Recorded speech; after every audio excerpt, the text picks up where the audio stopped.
बिस्मिल्लाहिर्रहमानिर्रहीम। अस्सलाम वालेकुम नाज़रीन, एमआर न्यूज़ स्टूडियो से मैं हूं कंज़ा तनवीर। कराची से एक और लड़की लापता हो गई।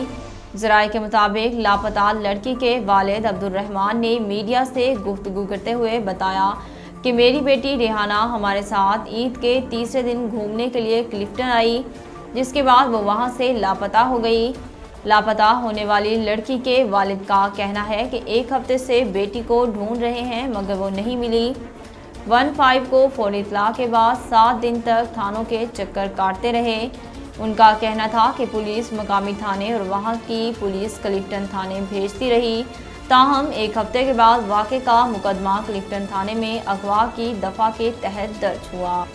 तहरीक इंसाफ के रहनुमा हमाद अजहर का कहना है कि इम्पोर्टेड हुकूमत ने इमरान खान को गिरफ्तार किया तो पूरा मुल्क तहरीर स्क्वायर बन जाएगा।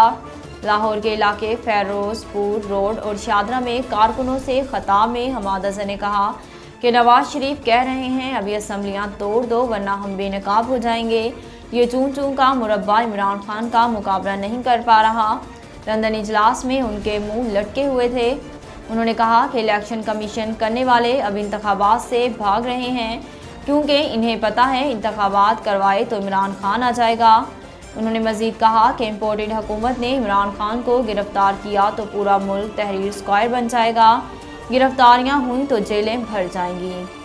Chief secretary Sindh doctor Mohammad Suhail Rajput का कहना है कि 30 मई को कराची में रेस्क्यू 1122 सर्विस शुरू की जाएगी।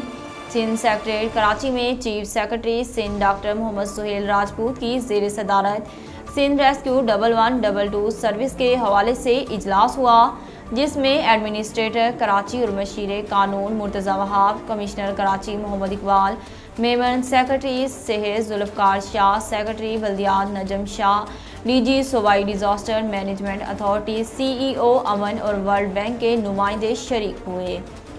बलूचिस्तान के गवर्नर की तैनाती का मामला एक माह गुजरने के बावजूद भी तय न हो सका। ज़राए के मुताबिक नए गवर्नर की तैनाती के लिए वफाकी हुकूमत ताहाल अपने इत्तेहादियों से मुशावरत मुकम्मल नहीं कर सकी।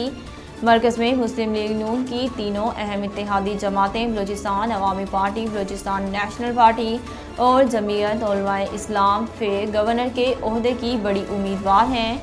याद रहे कि बलूचिस्तान के गवर्नर सैयद ज़हूर अहमद आगा ने मरकज़ में हुकूमत की तब्दीली के बाद 13 अप्रैल को अपने ओहदे से इस्तीफ़ा दे दिया था। उनका इस्तीफ़ा सदर मुमलिकत डॉक्टर आरिफ अलवी ने मंजूर कर लिया। वफाकी तहकीकाती एजेंसी FIA ने वज़ीर आज़म शहबाज शरीफ और वज़ीर आला पंजाब हमजा शहबाज के खिलाफ मनी लॉन्ड्रिंग केस वापस लिए जाने की तरदीद की है। तर्जमान FIA का कहना है कि लाहौर में एक सियासी जमात के रहनुमाओं के खिलाफ केस वापस नहीं लिया गया, इस हवाले से जाली खबरें गर्दिश कर रही हैं। तर्जमान FIA के मुताबिक अदालत में कार्रवाई जारी है। समाअत की अगली तारीख 14 मई है। जाली खबर फैलाने में मुलव्विस अफराद के खिलाफ कानूनी कार्रवाई की जा सकती है। नाज़रीन, अब तक के लिए इतना ही। मज़ीद खबरों और अपडेट के लिए देखते रहिए MR न्यूज़।